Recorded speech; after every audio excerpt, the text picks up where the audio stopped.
জুলাই গণঅভ্যুত্থানে শহীদ পরিবার ও গুরুতর আহতদের আবাসন সুবিধা দিতে বিনামূল্যে ২,০০০-এর অধিক ফ্ল্যাট বরাদ্দ দেওয়ার উদ্যোগ নিয়েছে সরকার।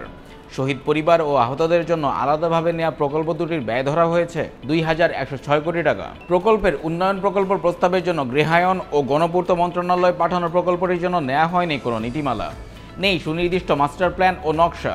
ফলে প্রশ্ন উঠেছে এ প্রকল্পের বাস্তবায়ন ও অগ্রগতি নিয়ে। প্রকল্প সূত্রে জানা যায়, এর বাস্তবায়ন করবে জাতীয় গৃহায়ন কর্তৃপক্ষ। প্রকল্প দুটির আওতায় নির্মিত হবে ২৫টি ভবন। এর মধ্যে গণঅভ্যুত্থানে শহীদ পরিবারের জন্য ৬টি ১৪ তলা ও 10টি ১০ তলা এবং আহতদের জন্য ৯টি ১৪ তলা ভবন হবে। শহীদ পরিবারের জন্য ৭৬২ কোটি টাকা ব্যয়ে ৮০৪টি ফ্ল্যাট নির্মাণ করা হবে। আর ১,৫৬০ জন আহতের জন্য ১,৩৪৪ কোটি ৪৩ লাখ টাকা ব্যয়ে নির্মিত হবে সমসংখ্যক ফ্ল্যাট। তবে এসব ফ্ল্যাট কোন শ্রেণীভেদে নির্ধারণ করা হবে, কোন ফ্ল্যাটে কে থাকবেন, রাজধানী থেকে দূরের জেলায় আহত ও শহীদ পরিবার ফ্ল্যাট পাবেন কিনা, এসবের কোনো নীতিমালা তৈরি করেনি প্রকল্প বাস্তবায়নের দায়িত্ব পাওয়া জাতীয় গৃহায়ন কর্তৃপক্ষ। নাম প্রকাশ না করার শর্তে জাতীয় গৃহায়ন কর্তৃপক্ষের এক কর্মকর্তা বলেন, বেশ তাড়াহুড়ো করে প্রকল্পটি তৈরি করতে হয়েছে, চাইলেও সবকিছু শেষ করা যায়নি। স্বাভাবিকভাবে প্রকল্পের জন্য নীতিমালা, নকশা, মাস্টার প্ল্যান থাকা জরুরি। এ প্রকল্পে সেগুলো হয়নি। জাতীয় গৃহায়ন কর্তৃপক্ষের তত্ত্বাবধায়ক প্রকৌশলী মোহাম্মদ গিয়াসউদ্দিন চৌধুরী বলেন, অভ্যুত্থানে শহীদ পরিবার ও আহতদের জন্য ফ্ল্যাট বরাদ্দের জন্য প্রকল্প হাতে নেওয়া হয়েছে। এখনও নীতিমালা হয়নি সেটা ঠিক, তবে প্রকল্প পরিকল্পনা, জনবল কাঠামো, ফ্ল্যাট সংখ্যা চূড়ান্ত হয়েছে।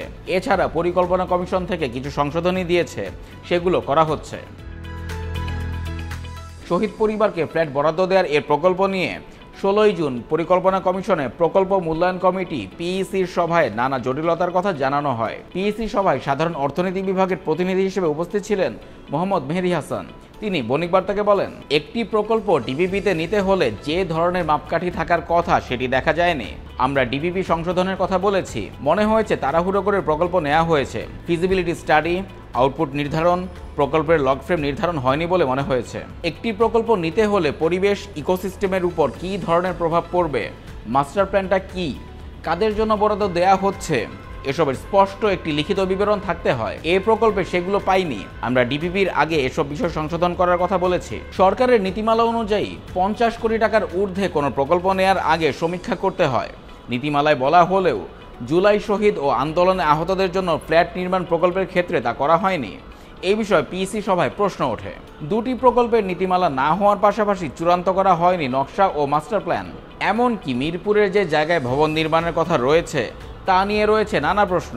এদিকে নকশার বিষয়ে গৃহায়ন কর্তৃপক্ষের উপপ্রধান স্থপতি তাওফিকুজ্জামান বলেন, মিরপুরে আমাদের যে খালি জায়গা আছে এবং যেখানে ভবন নির্মাণ করা যাবে সেগুলোর প্রস্তাব দিয়েছি। প্রকল্পের নকশাটা প্রাথমিক পর্যায়ে আছে, মাস্টার প্ল্যানও করা হবে। প্রকল্পটি অনুমোদনের জন্য মন্ত্রণালয়ে পাঠানো হয়েছে। ডিপিপি চূড়ান্ত হলে নকশাটা চূড়ান্ত করা হবে।